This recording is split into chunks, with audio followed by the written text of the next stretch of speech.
Nakaraan nga pala guys, naisipan namin ng girlfriend ko na mamasyal at magbanding naman kami together. Yun nga dyan guys, kain lang ako dyan ng mangga.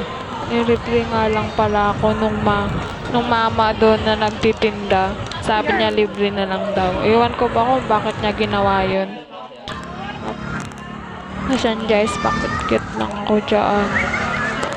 Yan, muntik pa nga lang ako mahulog dyan. Kasi binilisan niya yung paano ng e-bike.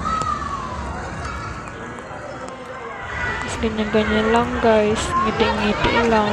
Sa plaza nga pala kami guys ng San Jose. Tapos kita niyo naman ang ngiti ko kung paano ako saya pagkasama siya. Yan guys, medyo nahihirapan daw kasi siya kaya inayos niya. Guys, ako paingit lang sa inyo.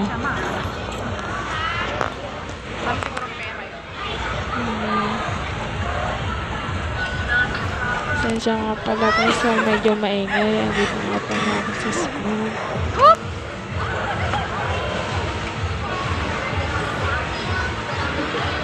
Kasi pakit-kit lang ako. Dila-dila pa si ate. Nga pala guys, yung ako na yung nag-drive.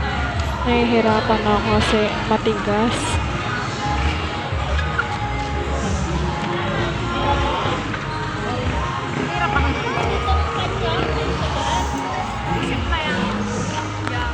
Tingnan niyo naman ang mukha ko guys. Halatang hirap na hirap.